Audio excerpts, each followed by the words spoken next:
Hola a todos, mi nombre es Robinson Duque y vamos a hablar sobre el diseño de bases de datos haciendo énfasis sobre el esquema conceptual. Ya anteriormente habíamos trabajado sobre lo que es el ciclo de vida de diseño de bases de datos. Aquí podemos ver que se inicia con lo que es en el análisis, donde obtenemos una descripción general del sistema a través de un listado de requerimientos. Recordemos que los requerimientos se deben expresar de forma jerárquica, normalmente se enumeran. También en el análisis es posible obtener lo que conocemos como diagramas de flujo. Después del análisis se pasa a lo que es el diseño conceptual. Recordemos que este diseño conceptual también es denominado esquema, al igual que el diseño lógico y el diseño físico.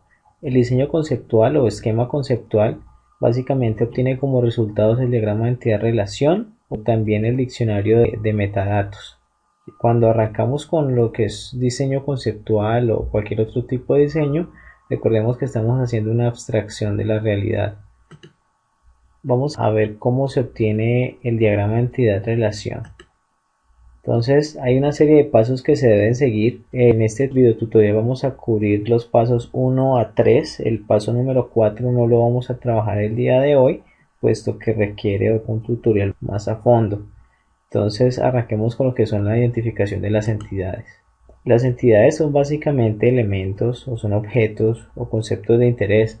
Estos elementos pueden ser reales o abstractos y normalmente se distinguen de otros objetos gracias a sus atributos. Vamos a obtener un ejemplo aquí de un requerimiento y las entidades que actúan en él. Dice: los clientes de nuestra clínica veterinaria podrán registrar sus animales en el sistema informatizado de la clínica. Entonces aquí podemos evidenciar dos entidades. Una es la entidad clientes, la otra es entidad animales. ¿Por qué sabemos que son entidades? Porque pues clientes tiene unos atributos que lo distinguen y animales también. Tenemos otro requerimiento que dice que el sistema permitirá mantener el historial clínico de cada animal. Para ello se registrarán todos y cada uno de los servicios prestados al animal. Entonces allí también podemos evidenciar otra entidad que es servicios. El sistema también se encargará de emitir las facturas correspondientes a los distintos servicios que ofrece la clínica. Allí identificamos otra entidad que es la entidad facturas. Entonces ya en este momento hemos identificado las entidades de nuestro ejercicio. Pasemos ahora a identificar lo que son las relaciones. Se debe ser cuidadoso cuando se trabaje con relaciones porque de esto depende el éxito de nuestro diseño de bases de datos.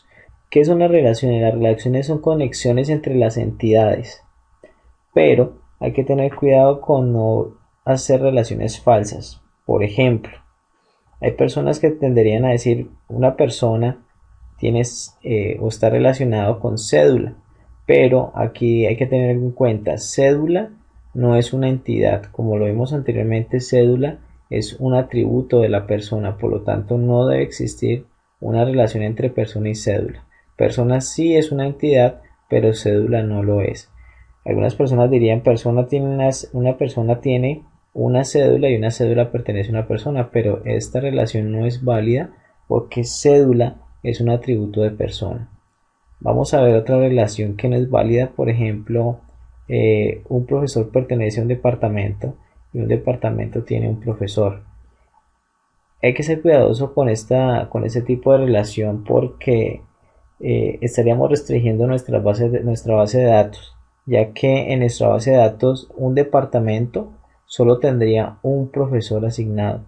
Quiere decir que si hay dos profesores que trabajan en ese departamento, si hacemos el diseño de nuestra base de datos con esta restricción, no se podrían tener más de dos profesores en el mismo departamento.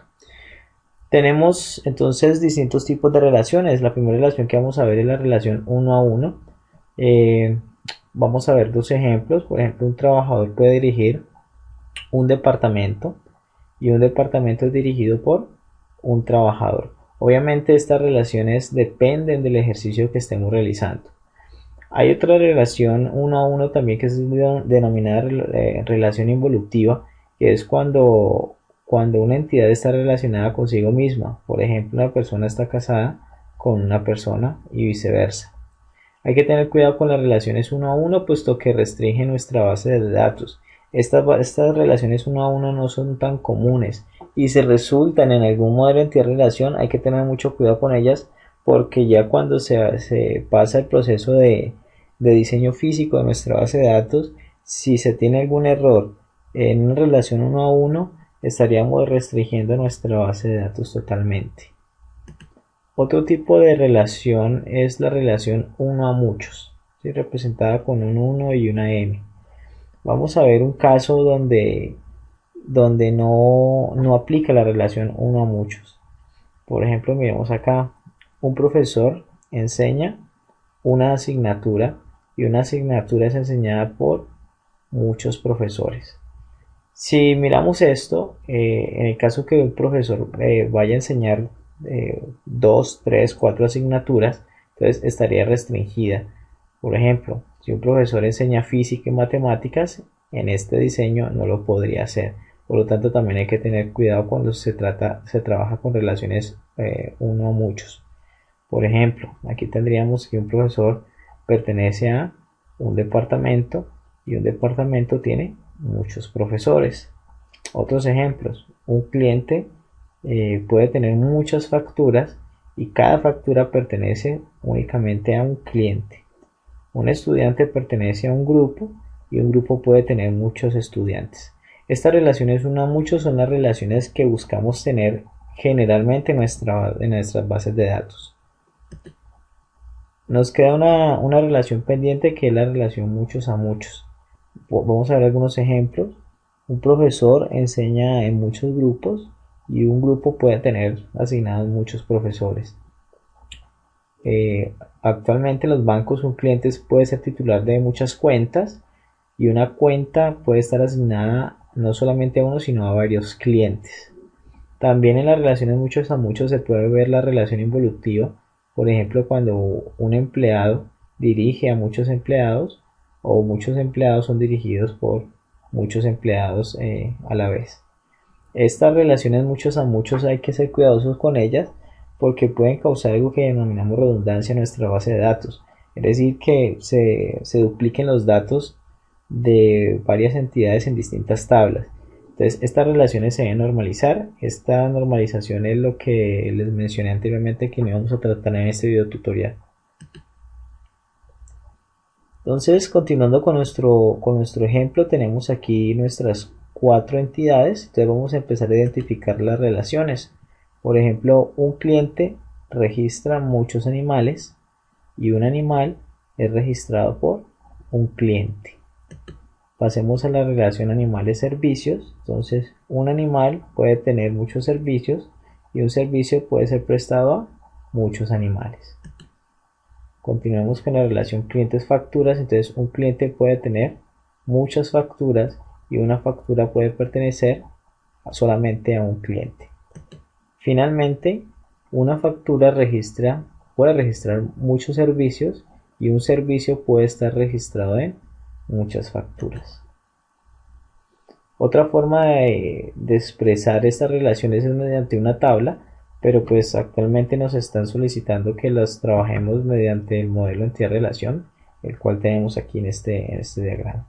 Esta es otra forma de expresar esas relaciones, pero no lo vamos a utilizar en el momento. El paso número 3 es la identificación de los atributos, es decir, ya tenemos las entidades, ya tenemos las relaciones, ahorita vamos a ver los atributos que tiene cada entidad. Entonces, ¿qué es un atributo? Son las propiedades que caracterizan a los objetos, por ejemplo el color, el tamaño, la estatura, la fecha de nacimiento, es lo que consideramos o lo que llamamos atributos, y los atributos hacen único a cada objeto. Hay distintos tipos de atributos. Por ejemplo, nos podemos encontrar con atributos compuestos, ¿cierto? Por ejemplo, una dirección puede estar compuesta por una calle, un municipio, código postal, una provincia.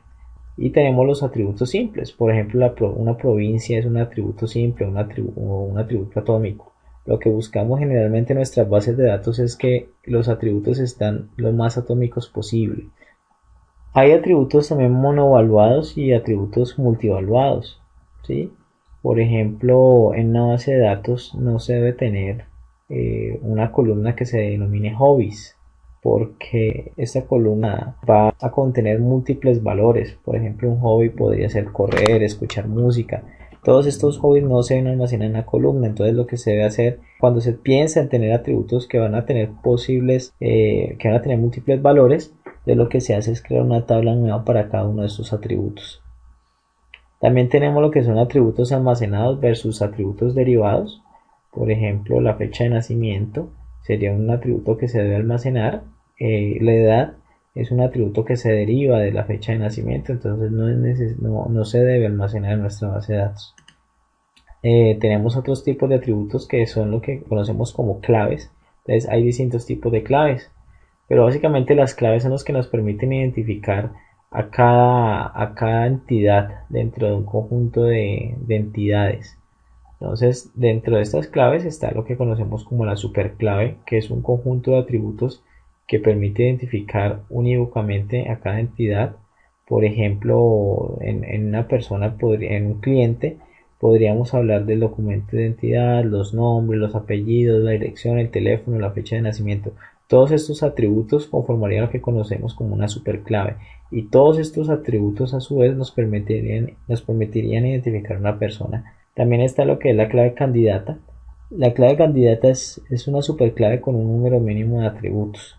Por ejemplo, en el caso anterior del cliente, de todos estos atributos nosotros podíamos dejar como clave candidata el documento de identidad, los nombres y apellidos. Algo muy importante algo que se debe tener en cuenta es la clave primaria. La clave primaria es una clave candidata que elige el diseñador de la base de datos para identificar a cada elemento como único.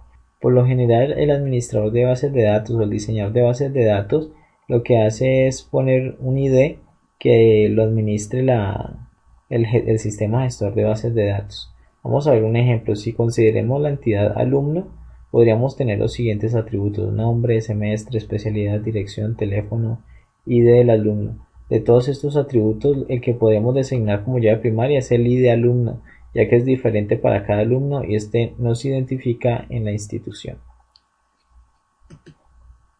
La clave alternativa es cualquiera de las claves candidatas no elegidas por el diseñador de la base de datos.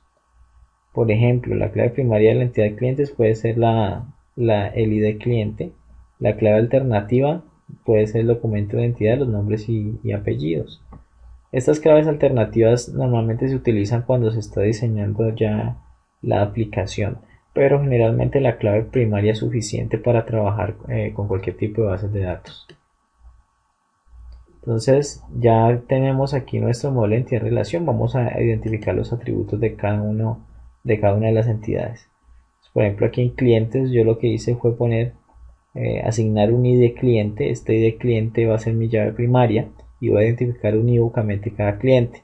También hay un tipo de documento, un número de documento, van a haber nombres, apellidos, dirección, teléfono casa, celular, correo.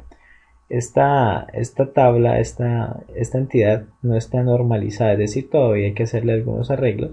Por ejemplo, aquí dirección o nombres o apellidos se puede dividir aún más porque los valores deben ser más atómicos.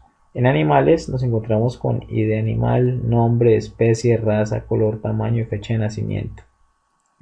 Para servicios hay un ID de servicio, hay un tipo de servicio, hay una tarifa.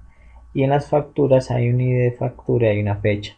Notemos, por ejemplo, que no incluye el total de la factura. ¿Por qué? Porque como cada factura registra varios servicios y cada servicio tiene una tarifa, el valor de la factura se puede calcular. Es lo que mencionábamos anteriormente de valores almacenados. Anteriormente les hablaba del diccionario de datos. En el diseño conceptual se obtienen dos resultados: el diagrama de entidad-relación y el diccionario de metadatos. Entonces vamos a ver cómo se vería un diccionario de metadatos. Entonces, ¿qué es? Básicamente es un glosario, o puede utilizarse como un glosario, como una lista de términos, básicamente, o también se puede utilizar como un complemento al modelo que desarrollamos anteriormente. Entonces vamos a verlo como un complemento al modelo. Por ejemplo, aquí tenemos la entidad cliente. Alias, el alias puede ser un nombre que se le dé distinto al nombre que aparece en la entidad. Por ejemplo, en este caso no hay alias, el alias es el mismo cliente, pero en el caso de un profesor el alias podría ser docente. En el caso de una asignatura el alias podría ser materia. Luego viene una descripción, dice persona que registra alguna mascota en la veterinaria o adquiere algún servicio. Y viene el listado de atributos con su respectiva descripción. Aparecen las claves candidatas, tengo ID de cliente y número de documento y las restricciones. Por ejemplo, aquí una restricción es que el número de documento debe ser único. Pueden haber varias restricciones en una entidad. Por ejemplo, si en este no es el caso, pero si almacenáramos la fecha de nacimiento del cliente, una restricción podría ser que la fecha de nacimiento sea inferior a la fecha actual, o por ejemplo que que la edad del cliente sea mayor o igual a 18 años. Pasemos ahora a hacer algunos ejercicios.